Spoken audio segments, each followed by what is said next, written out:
All right, so we are recording this at 12:15 local time, a little bit earlier than we have been in the past, and Nexus-King Salhadaar has died for Liquid after a pretty quick reset, but I think that the race is really starting to heat up here. I think a lot has happened within the last 24 hours. We kind of talked about in last video about how Echo looked great on Fractillus. What have you kind of experienced in the last 24 hours? Yeah, I mean, I think this went really well for Liquid because sort of a lot of that advantage was erased by the nature of the reset and the fact that Liquid were able to capitalize on the reset with good play. Getting Salhadaar down with 1 hour left in your raid night versus at the start of a raid day is actually a huge difference because now you get to learn some information, right? You get to turn the streams off, watch what the fight looks like, figure out what you want to do in the different early phase and also what comp you want to start with tomorrow, right? And then coming with that, you get to have your analysts looking at the first couple minutes, depending on how hard it is, of the timers overnight, look at the damage numbers, just look and see what the mechanics actually change on Mythic, because the Dungeon Journal and what actually happens on Mythic are two pretty different things for end bosses usually. So whenever we left off like last night, Liquid had pretty decent pulls on Salhadaar. I think their best was like 40% on the boss in the final phase.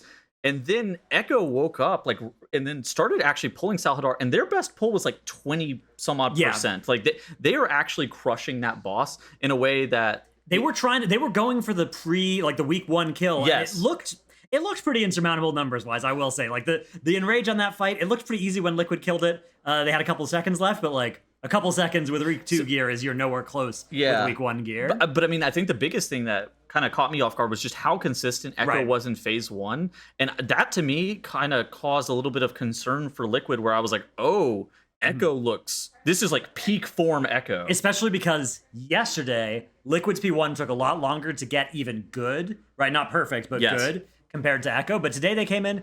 I don't think it's a gear thing. I don't think that phase gets that much easier with gear. A lot of it is one-shots, right? So they were able to handle that much more effectively today, which that's the best day to do it. Something the Liquid had to adopt that Echo was actually doing is 3 healing. Right, yeah. That was something and that... I actually think with the damage they had, maybe they didn't have to, but it definitely seemed better. It seemed like the ideal strategy on the fight. Triney, the Holy Paladin, you send them to the solo side, right? So you're sending Echo sending theirs as well to the solo side. Pretty nasty job. Looked pretty scary on a few of those pulls, but wasn't a problem in the end of the day. So but yeah, the eye level difference, right, of the reset, right? Echo are sitting here at 703.8 pulling that thing. Liquid come back in with the reset's worth of gear, killed it at 709.1, so 6 eye levels, an extra spark, which maybe means an extra embellishment on some players, and people are able to be a little bit more optimal because they know we're probably getting the world first at some point this week, right, to either guild. Yeah. So that means that you want to be sending your resources now, whereas you wanted to hold them yesterday. I mean, look at this. Echo this time last night was 86.8 and P3 of Salhadaar at 31 pulls, and they got, I mean, they put up 70 pulls. They were actually, like you're saying, they were going for the week 1 kill. They were really going for it, and I think had this boss been tuned slightly differently, that would have been possible. They were playing great mechanically. I do think their initial strategy on the boss was a little bit worse than Liquid's. I agree. The star positioning that Liquid had created...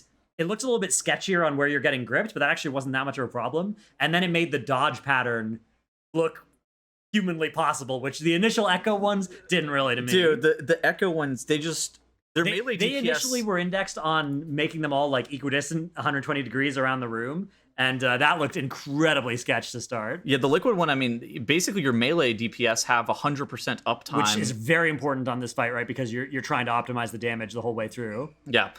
Beyond that, I mean, so reset happened. Liquid got all the gear that they're going to basically need. They geared up all the characters that they really wanted. Did you think... Okay, so they geared up a lot of mages. Now Liquid has 4 fully basic geared mages if they wanted to play them on Dimensius. Getting deja vu from last tier. It's see, the thing is, we don't know if it's for Dimensius because it was also really good on Salhadaar. Well, there's less monks. Yeah. So this was a Salhadaar comp, which is mage, huh?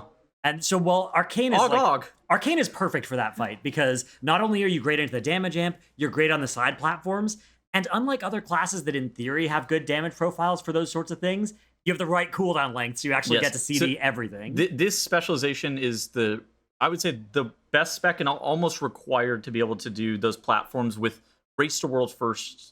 Like how early, especially if you're holding the Vantis, doing it this week. I don't know. I mean, my guild's gonna try this thing this week, I think. And mages like this. We don't have that many mages, but we have 2 of them, so hopefully it's possible with that. But it was an impressive kill definitely an important thing that I'll talk about. Let's talk about the raid nerfs that came in this reset, because this was a huge thing. So this is a little bit less like Race the World First directly, because these bosses would have been recleared by Liquid either way. They're going to be recleared by Echo and Method either way. There were actually a couple of wipes for Liquid on Soul Hunters, but not many, right? Like, it's pretty negligible. However, these are some massive nerfs. So the Soul Hunters nerfs a little bit of damage, a little bit of the raid damage is lower. That was a 5 heal fight, so I'm not surprised they're nerfing it. I think it's still a 5 heal fight. They didn't nerf the Spirit Bomb, which is like the that is the big absorb. scariest part. Yeah, Forgeweaver Araz. This is the biggest set of nerfs here. So this was the boss that only 5 guilds in the world, I think, killed it on the first reset. I guess the first reset is still technically around in China, but I think that number is going to end at 5. Sure. And actually, huge shout out as well to Synergy in Europe, who were the world 5th kill of this and got it in on that first reset. I mean, it's just incredibly impressive performance out of them. Something that I think really cements that like those guys are really good at the game. Yes. But mostly it was just Race to World First guilds that did this, and they've nerfed it by a lot. This is a huge nerf, and I think it's pretty frustrating for a lot of like Hall of Fame level raiders to see a nerf like this. Not because Forgeweaver is going to be a bad boss at the difficulty they're setting it, but the fact that it was in the state that it was in for exactly 1 week creates some really weird stuff where like it's every single guild that's 3 out of 8 and that progged this boss would have been better off practicing hard mode Deathless Tazavesh, or doing a mythic split, something extremely cringe, and not just progressing an encounter that is going to get deleted from the game the next week. And also now there's not really, like we were talking about this before, where are the 15 pull bosses? Well, any guild that spent more than 50 pulls on this boss is going to find it a 1 pull boss post nerf here, and that I don't know. I mean, I think it's probably a healthy place post nerf for what a 4th boss should be, but the fact that it needs to get nerfed this much to get there, shows that I think we had a bad idea at the start for what this fight should have looked like. I tend to agree. Like, it's not even an issue of like, I think that these nerfs are good for guilds who are going to be progressing this boss. It's more just like, I wish that they wouldn't. I wish they wouldn't release bosses that are early in the raid that are this level of difficult. The counter argument here is, you signed up to raid Mythic, you're showing up in the raid. On the 4th boss of Mythic on the first week, it's a pretty elite crew, I don't right? really want to complain, because I think that complaining about bosses being too hard, especially since you're signing up to raid Mythic, is just like not.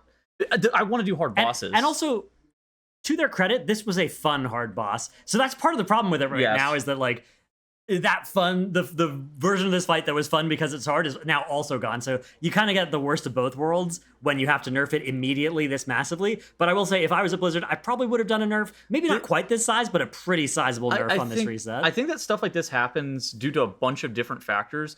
But people blame the Race Roll First. I think that that's stupid. I don't think that that's the reason that's happening. I actually think that it's happening a lot of the time due to lack of Heroic Week. Well, there was a Heroic Week this time around. There were just 3 Mythic bosses also available. Yeah, okay, but what you're implying is that that last week was a Heroic Week. I mean, for all but 5 guilds in the world, it was. Yeah, so lack of a Heroic Week, kind of. And I think that just like the larger gear disparity that we have from tier to tier, starting in Dragonflight. So in Shadowlands and before, you would come in and you'd have normal item level gear. That is your baseline. Now you have LFR level gear, and that's your baseline. And I think that kind of also creates a disparity where there's some bosses that you would have done in the past. Like, I didn't think that Painsmith was a problem. Like, Painsmith was a mid-tier wall. I didn't complain about Painsmith. I don't really subscribe to that argument, though, because whether you're coming in with normal gear or LFR gear, either way you have full heroic gear if you're in a high-end guild on the first week. The problem with Forgeweaver is kind of the same thing that like Brute Twister Ovanax had, where and not for the same reasons. It's a lot of similar problems, except for the part where the fight is actually fun to play for most people. That is a big and good thing in favor of Forgeweaver, and part of the reason why it's kind of a shame that it was nerfed more and more quickly than Brute Twister. I agree with exactly that. Brute Twister, not a very good boss, not a good boss to make hard, and so it's really unfun to prog. And then it's like Forgeweaver is just as hard of a challenge, and you're like, are you really supposed to put a boss that's an 80 pull boss for a Race to World First guild and hundreds and hundreds of pulls for every other cutting edge guild? I don't know. The problem is like, see, but I also like progging hard bosses, so I say this to somebody where like, if they do one of these every tier, one of these tiers, my guild's going to get it, and we're going to feel really good. I'm sure the people over at Synergy right now, like, that's got to be... That kill is probably going to be one of their most memorable ones, even though it's not an end boss, because of just how impressive it was. So, I'm definitely torn on the whole thing. The Fractillus nerfs, I'm not. That's just a clearly good thing. Yeah. Nerf the boss a little bit, make it so you can't 2-tank, or you have to 2-tank it. Obviously something you should do to that fight. I don't think Soul Hunters really needed a nerf. I understand why. So it was comp stacked really hard by race roll first guilds. They're nerfing not that part of the fight, though. They're nerfing the healing side of things. And I think that actually makes a lot of sense, because if you look at the difference between a Race to World First guild and a World 50th guild, the DPS are better. Yeah. The healers are more better.